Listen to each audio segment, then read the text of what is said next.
Hello YouTube, welcome back to Assetto Corsa, and today we're looking at the 1.8 release. And before you say anything, I know that the thumbnail doesn't match the car you're seeing on screen right now, and I know the car is also from the red pack. But the reason I'm using this car is because of the track that's included in the 1.8 update, and then I will start looking at the Tripl3 Pack DLC. You will see the car in the update, which is the in the thumbnail, which is the Ferrari FXX K. Right, let's get straight into it. 1.8 coincides with the console release, and with it we get the Tripl3 Pack DLC, which is the Ferrari FXX K, the Ferrari 488 GTB, and the Praga R1. As well as that, with the 1.8 we get the Audi S1. We also get the Monza 66 full course, which you can see I'm on right now, and the junior course, which I most likely won't be trying. There's been a number of stability improvements, reflection, shadow, and graphical performance updates, and some of the fixes with the tyre model version 10, as well as a number of cars that are switched onto tyre model version 10, so that's a good thing. For example, the LaFerrari, the P1, the Huayra, the GT2 cars, all the hypercars, all of them, the Zonda R's now on V10 tyres, things like that. They've fixed up some of the AI things, making it more realistic, so sort of after you have an accident with one of them, and you are inevitably going to have an accident with one of them, it tends to be a little bit slower and on reaction, and it looks a bit more realistic. Things like that. They've done some updates with the Python files, making sure that variables are going out to the apps properly. This, that, and the other. So there've been a few, changes there. I don't think there's been much in terms of sounds. I don't think there's been any sound changes really. I think a lot of it's been physics and adding the new cards and graphics. So yeah, sounds haven't been changed too much. That's the 1.8 update changelog in a nutshell. There isn't really too much that's important there. A few collision detection, physics things. They've sorted that out. And I know you guys have seen me crash around quite a bit, and I will explain that eventually. Point is, you may have seen I never drove the Maserati, and the reason I never drove the Maserati is because I don't like it. I don't like this Formula 1 car at all. I don't know whether it's just because I'm not used to driving a car like this at all, or whether it's just not, I don't know, it just wasn't for me. So I'm not going to be talking about this Maserati. If you guys do want me to review it properly, drive it as best as I can, let me know in the comments box, and I will go back and attempt to drive it properly. But otherwise, I'm not. I don't plan on driving this car and getting a Formula 1 lap time at Silverstone out of it. What I am doing though is having a look at Monza 66. This part you may recognize. You know what, I should have picked the Lotus 49. I'm so much better with that car, and I like that car. You've got this Monza 66 with the oval. Now a lot of people have been asking for the banking a lot, and yep, it's here. Now the banking is not on its own, it's actually with the rest of the course, which is interesting because Monza has had changes over the years, so many changes. I think when it first opened, it had the banking, or it didn't have banking, sorry, but it had an oval and it had this road course. So they did make it, and it gave you a 10-kilometer course. At this point in time, I'm actually calibrating my brakes because I think my brakes were a bit too sharp. There we go. Yeah, so they had an oval and they had this, and that gave a 10-kilometer course. I think that's opened up in 1922, and it hosted the second Italian Grand Prix.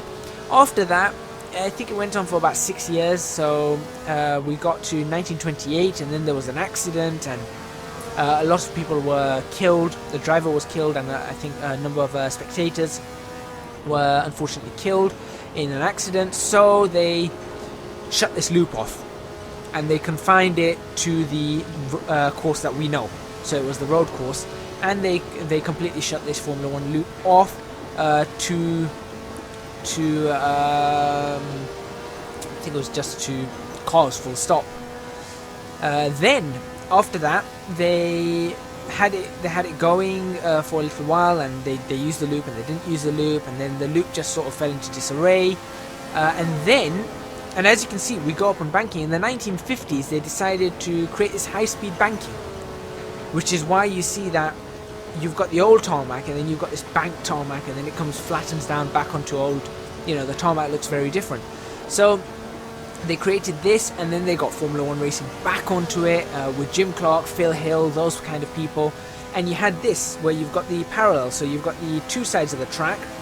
You've got this one on the road course, and then you've got the oval that I was just looking at just there. And yeah, that gave you the track that we all know, with the high-speed banking and, you know, the loop that goes over and under and this, that and the other. Great, that's wonderful. As you can see, I'm gonna crash. Don't blame my driving. It's just I don't like this car. I couldn't get to grips with this car at all. I found the brakes were terrible. The steering was okay. I did like the steering. The brakes were terrible. The power was terrible. The gearing was atrocious. So yeah. So we had those, and that was going quite well. And then I think there was a number of other accidents, and they decided that it was not safe for Formula 1 use, so they went back to the road course. But the loop was still available until I think 1969. I think 1969 may have been the last year that they used the loop for anything. And after that, the loop hasn't been used. It really hasn't been used for any racing. And Assetto Corsa brought it in. So we've got this track. What am I going to say about this track apart from that it brings the whole 10 kilometers back and it's what people wanted and this, that and the other? I'm going to say that if you've got a helical gear driven steering wheel, do not use this track. Do not drive on this track. Because once you go on the banking, your steering wheel starts vibrating something crazy. It's just absolutely horrible. I did not enjoy it one bit. It was just really, really bad, really difficult to drive. You know, I was gripping the wheel a lot because it was just vibrating like crazy, and it's not how it's supposed to be. It just felt wrong. I suppose if you have belt driven, it might be easier. So with the is it Fanatic and the Thrustmaster, you'll be okay. With Logitech, no, just no. Unfortunately. Modelling and everything though is really, really nicely done. I'm really impressed with it. I suppose they had the course already. They had a lot of it modelled, so they just had to add the bits in. So they have done that, and it does look very good. It runs smooth on the frames. Everything's very nicely done, and it is of course laser scan. So it is this bumpy in real life. I just wish this steering wheel wouldn't vibrate that much and just cause a horrific, horrible noise. It was just shaking the whole rig, so yeah. Unfortunate, I don't think I'll be driving on this track personally, but it is very nicely done, and I do like it. The differing tarmac with the differing tarmac, concrete, everything, all has the different grip. You do feel it slide, and I think there will be some good races going on here with the classic cars if anyone can get a hold of this Maserati and, you know, really get a handle on it. Suppose you could use the later cars as well if you wanted to. I'd like to see a 98T on this. Anyway, that's enough about this track. We're going to move on to the first car of the triple pack, which is going to be the Ferrari FXX K.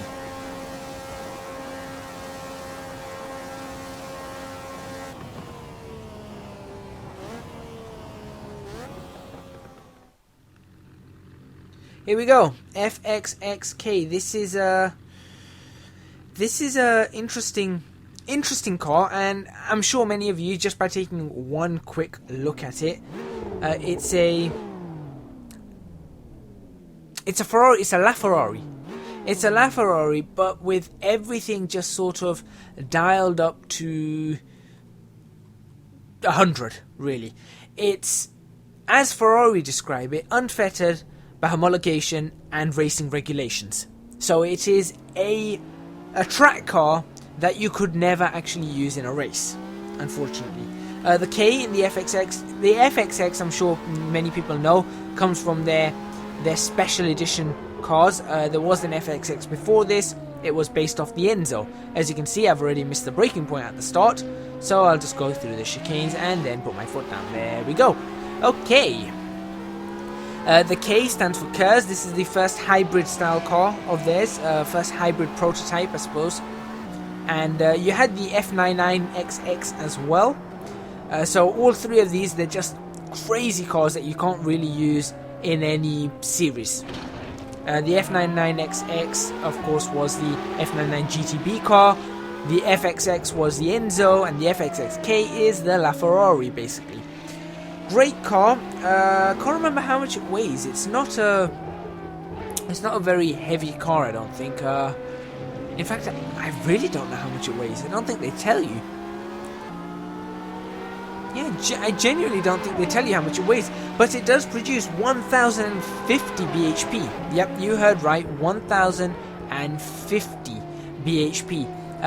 Most of that is from the petrol engine. The V12 6.3 litre petrol engine gives you about 860 of that, and the rest of it is from the electric hybrid motor, just like the LaFerrari with its 1000 bhp, or near enough 1000 bhp. That power actually comes in right at its maximum, which is about 10,000 rpm. But you do have a nice, I think you have about 900 bhp or something like that. From I'm talking about the petrol engine here. You have about 900 bhp, nicely plateaued between 8,000 to 10,000 to 9,900 rpm. Then you just get that little bit extra peak as I put the force feedback level down because it was quite strong. Torque comes in at over 900 Newton meters. I think I managed to register 970 Newton meters of torque. That one peaks at about 7,250 RPM. That's quite a torque curve. It's absolutely insane. And this car can just go top speed well in excess of 220 miles an hour. Well in excess of that. It goes fast. And acceleration, 0 to 62 miles an hour, under 3 seconds. I think you're looking at about 2.8 seconds. And, you know, that's getting pretty close to the limits of what we can actually get with acceleration on these kind of cars. That being said, it has slick tires. I'm sure it could, with crazy tuning, I'm sure you could get it down below the 2 second mark, which is basically our theoretical maximum at the moment. 2 seconds, you can't really brake unless it's a non-road car. So a Formula 1 car can do it in about, what, 1.5 seconds, not 60. Anyway, moving on from that, I have mentioned the engine. It has a 7-speed, is it 7-speed paddle shift gearbox? I think it is a 7-speed paddle shift gearbox. It's got all these Formula 1 style, that's what I'm talking about, Formula 1 style features. So you've got KERS, you've got these different regeneration rates, you've got for qualifying mode, so you just get lots of power and then it just runs out of KERS. Long run, manual boost, which is great, that's what I like. Fast charging, so it puts the power directly to the batteries to charge up the electric. Charge, of course, that's something that you get in Formula 1. We had it with the SF15T, didn't we? It has to have strong brakes. It has a 15 inch, I think it's 15 inch both front and rear. It might be 16 inch front and 15 inch rear. Brembo brakes, ventilated, carbon ceramic. I think you'd still probably get a little bit of brake fade there. Pirelli Racing Slicks, available in Assetto Corsa, hard, medium and soft. I'm using soft just to see what it's like. I like that. And inside, I think the cockpit inside looks very, very nice. And before I actually go on more to the cockpit, you've got a very complicated four setting traction control system, which I switch off I think at the end of this lap. I switch it off, and then I promptly crash, and then I get to grips with it, and then I really do enjoy it. Okay, time to go inside, time to go to how Assetto Corsa have modelled it. Well, inside it's absolutely fantastic. Carbon fibre everywhere as per the real car. The HUD is very, very nice, LaFerrari style. It does also look like that fancy Formula 1 car that we had a look at a long time ago. There you go, traction control is now off. Carbon fibre basically everywhere.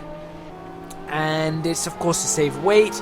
You've got some air conditioning in this car. I don't think I really show you, but it's down on the center console. You've got KERS controls there. It's all very well modeled. You've got a rear view camera because of course you can't see out. So very, very nicely done. The mirrors are nice and wide, all of course still carbon fiber. The roof is carbon fiber. The buckets are carbon fiber. The entire monocoque is basically carbon fiber. And I don't know whether you guys just read that. Read that upside down. It says just for fun. They've got a little name tag, a little nameplate there, or a plaque saying just for fun. This car is just for fun. You can't actually race it anywhere. Modelling looks absolutely splendid inside and out. I was mentioning the inside. I mean, you can see the vents as well. And I am squirreling. That's what you call ultimate squirreling under braking. The modelling is fantastic, and I think this car is an absolute beauty. It takes the good parts of the LaFerrari. Here comes the crash. Doink. It takes the good parts of the LaFerrari and it keeps them, and it takes the bad parts of the LaFerrari, or the not so good parts, and it just improves them. What I don't like though, and this is annoying, is that now that we've got this automatic clutch, I can't dump the clutch and spin the car around. Really annoying. Anyway, it just takes the best. I love those little slits for headlights at the front, and even the slits at the back for the headlights. The split rear wing, that's brilliant. Really good aerodynamic concept there. I did a bit of research into that concept, you know, being for having an aerodynamics and background and engineering background.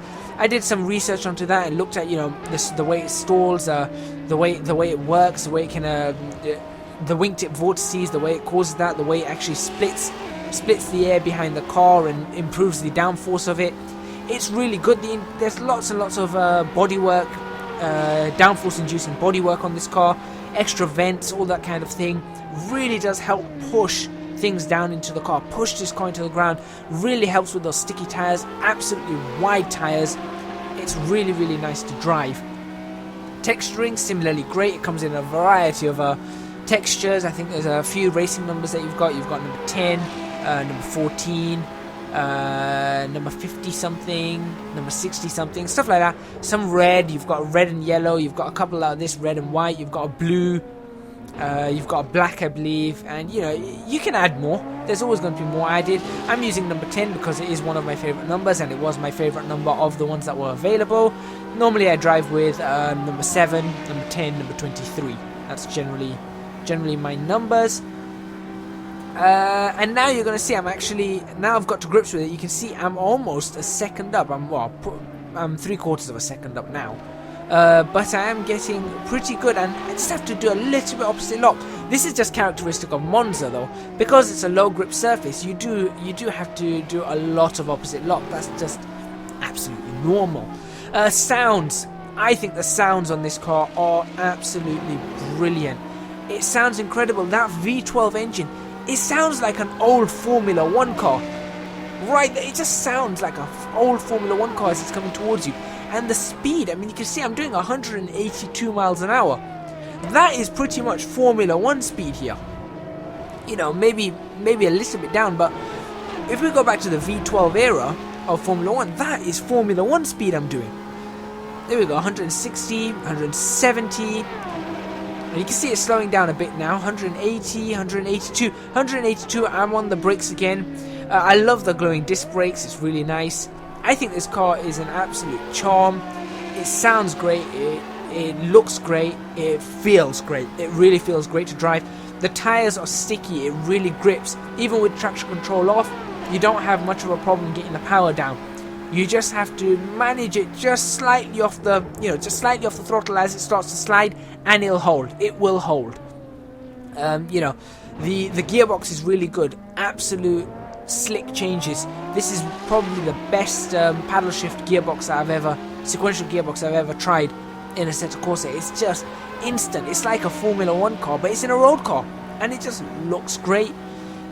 It feels good under braking. It is a little bit squirrely under braking. I will admit that when I'm on the brakes, it does just feel a little bit squirrely as it gets to that level of its ultimate grip. It does feel just a little bit squirrely, so you do have to grip the wheel and just shake it or wobble it just a little bit, just to keep the car level and going straight. Apart from that though, it's fantastic on the power, it's fantastic off the launch, it's fantastic under braking. It does stop very, very quickly.